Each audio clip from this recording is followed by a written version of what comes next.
Salam sejahtera bagi kita semua.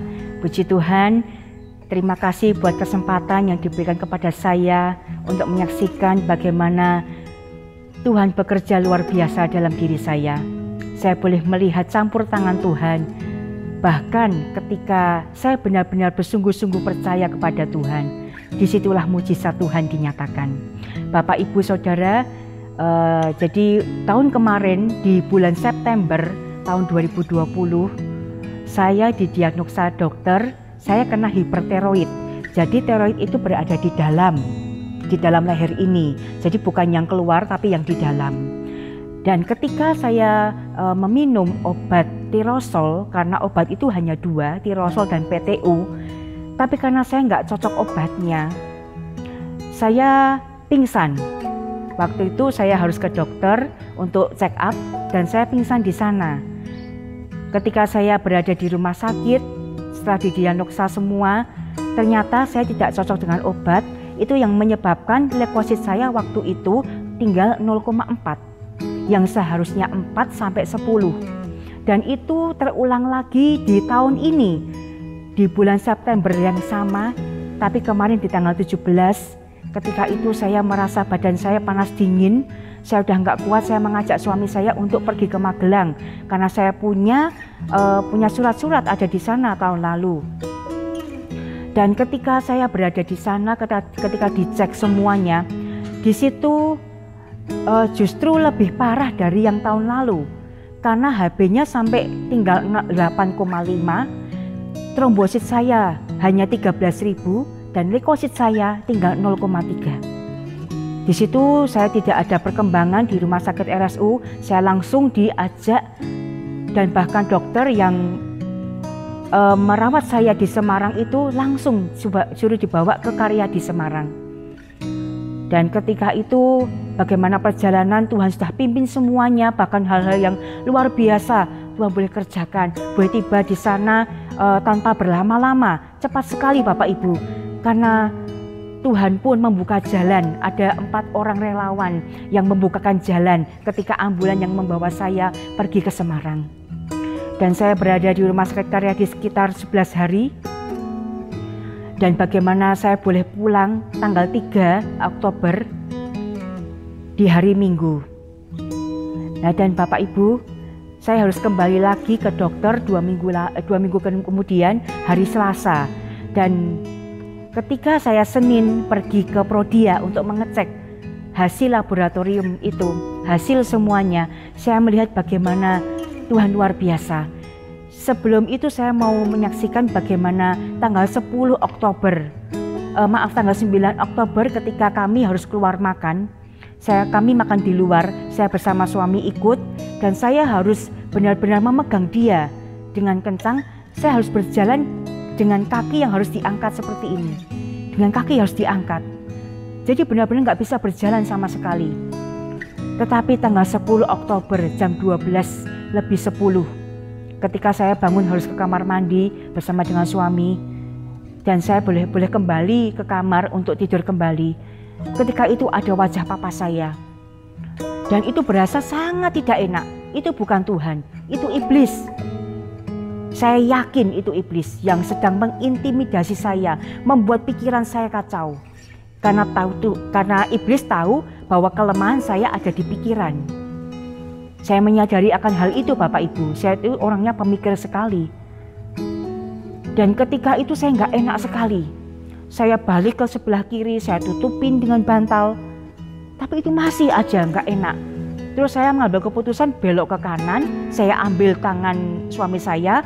Pikirnya setelah dia sadar, saya letakkan di kepala, dia sadar, dia terbangun mendoakan saya karena sudah nggak enak, terasa sangat sesak sekali, sesak napas.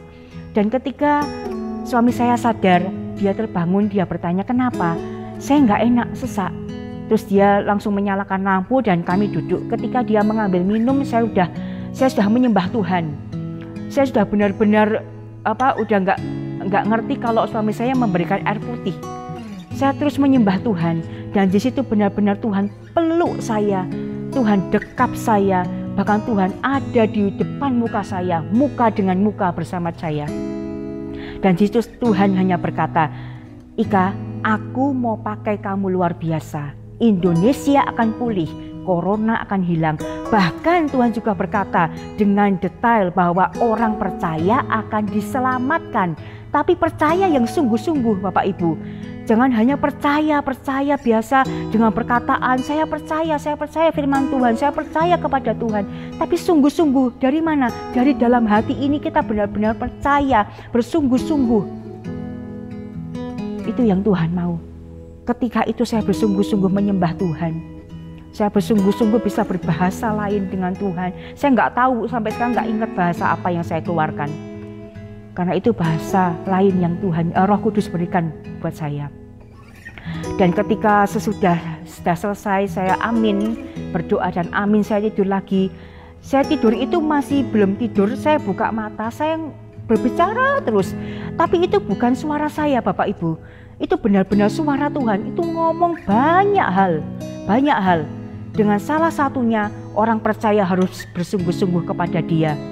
Jangan hanya datang untuk beribadah dengan memuji Tuhan, dengan mendengarkan firman, tetapi semuanya lupa. Benar nggak Bapak Ibu? Lupa nggak firman Tuhan yang disampaikan? Oleh sebab itu, mari kita mau bersungguh-sungguh percaya kepada Tuhan. Saya menikmati sampai tadi pagi saya berkata kepada Tuhan, waktu itu saya dilawat, saya berkata, Tuhan jangan hanya sekali, Roh Kudus jangan hanya sekali datang buat saya, tapi teruslah berkarya dalam diri saya sampai tugas saya berakhir di dunia ini. Saya berkata seperti itu. Dan sampai tanggal ini, sampai tadi pagi, saya selalu dibangunkan untuk saya menyembah. Saya berkomunikasi dengan Tuhan dengan bahasa-bahasa yang dikaruniakan Roh Kudus buat saya. Saya melihat campur tangan Tuhan yang luar biasa. Ketika saya Selasa harus ke dokter, waktu itu Senin saya harus ke laboratorium. Saya melihat hasil ini, di Prodia sore hari saya mendapat hasil ini. HB-nya sudah 13. Bahkan trombosit saya yang tadinya hanya tinggal 13.000, sudah 150. Bahkan leukosit saya yang tinggal 0,3 waktu itu, sekarang sudah 4,7. Itu kalau bukan Tuhan gak ada lagi. Tuhan juga berkata, Ika, tiroidmu, kelenjar yang ada di tenggorokan itu normal. Darah rutinnya normal. Dan benar Bapak Ibu, ketika saya memeriksakan itu di laboratorium, saya mendapatkan hasil yang luar biasa. Yang tadinya di rumah sakit itu 6 ke atas, sampai pernah saya mengalami itu udah 8. Di sini Tuhan kasih angka 0,96. Itu sudah pas. Luar biasa Tuhan kita. Tuhan yang kita sembah adalah Tuhan yang benar-benar hidup. Dia benar-benar ada di sekeliling kita. Bahkan justru ketika Bapak Ibu sedang ada di dalam pergumulan, sedang di dalam sakit penyakit, bahkan kelemahan, mungkin situasi pandemi ini yang tidak kunjung berakhir, membuat kita putus asa, membuat kita lemah. Jangan sampai itu mengintimidasi kehidupan kita. Tapi mari berikan waktu untuk Tuhan, berbincang-bincanglah kepada Tuhan. Karena Tuhan itu seperti Papa kita, seperti Bapa kita yang mengasihi kita lebih dari segalanya. Kita adalah manusia yang berharga di mata Tuhan Bapak Ibu. Saya memotivasi buat kita semua. Mungkin di kemarin Bapak Ibu cuma datang sekedar ibadah di hari Rabu, bahkan di hari Minggu hanya sekedar ibadah saja. Tetapi pulang juga udah lupa firman-Nya. Mari sekarang kita berlomba, karena perlombaan iman kita ini itu yang menentukan seberapa besar percaya kita kepada Tuhan. Dan ketika sampai ke garis finish, ketika kita harus kembali ke surga, kita didapati menjadi orang yang sungguh-sungguh percaya, yang setia kepada Dia, Tuhan Juru Selamat kita, Allah yang hidup.